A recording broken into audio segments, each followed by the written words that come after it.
चीन में corona virus बेकाबू होता जा रहा है। चीन में ओमिक्रॉन का सब वेरिएंट BF7 कहर बनकर टूट रहा है।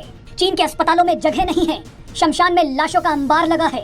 चीन के स्वास्थ्य अधिकारियों का कहना है कि आने वाले कुछ महीनों में कोरोना वायरस से 80 करोड़ लोग संक्रमित हो सकते हैं। ऐसे में चीन के सैनिक इस कोरोना वायरस से कहां बच पाएंगे?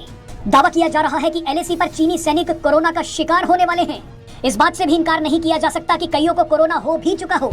ऐसा इसलिए कहा जा रहा है क्योंकि चीनी सेना ने भारत से लगती सीमा पर क्वारंटीन सेंटर्स बनाने शुरू कर दिए हैं। पूरी सीमा यानी LAC पर चीनी सेना ने नए टेंट, शेल्टर और क्लिनिक्स बनाए हैं। ये निर्माण पिछले 3 हफ्तों में हुए हैं और इनकी तादाद लगातार बढ़ती जा रही है।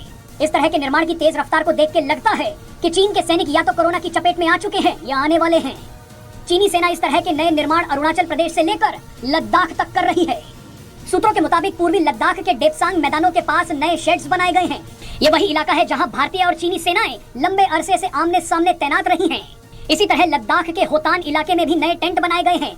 होतान चीनी वायुसेना का एक महत्वपूर्ण बेस है। मध्य तिब्बत के राजोला में 30 नए टेंट लगाए गए हैं। पूरी LAC पर चीनी सेना अलग अलग जगहों पर नए टेंट बना रही है।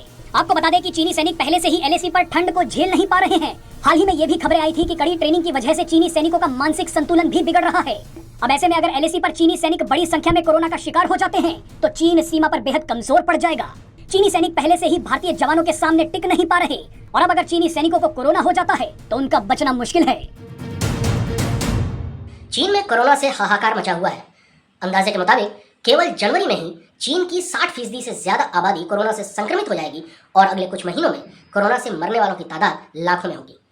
चीनी सरकार को इस चीज का अंदाजा था, लेकिन उसने अपने नागरिकों को बचाने के बजाय PLA के सैनिकों की सुरक्षा पर ज्यादा ध्यान दिया।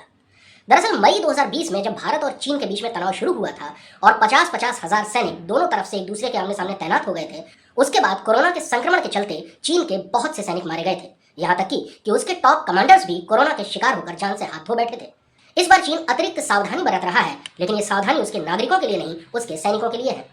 सैटेलाइट तस्वीरों और खुफिया एजेंसियों की रिपोर्ट्स के मुताबिक चीन ने लद्दाख से लेकर अरुणाचल प्रदेश तक लाइन ऑफ एक्चुअल कंट्रोल के साथ साथ अपने सैनिकों के लिए कोविड के क्वारंटाइन सेंटर्स और क्लिनिक्स बनाए हैं ताकि संक्रमित होने पर सैनिकों को क्वारंटीन किया जा सके और उनका इलाज किया जा सके।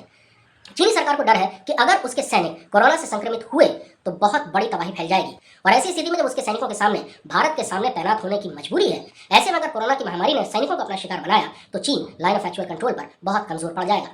चीन की सरकार अपने सैनिकों को भारत से ज्यादा कोरोना से बचाना चाहती है। हाल के दिनों में तवांग के पास हुई झड़प में चीनी सैनिकों को भारतीय सैनिकों के हाथों मुंह की खानी पड़ी। अब चीन को डर है कि कहीं PLA के सैनिक भारतीय सैनिकों से ज्यादा कोरोना के शिकार न हो जाएं।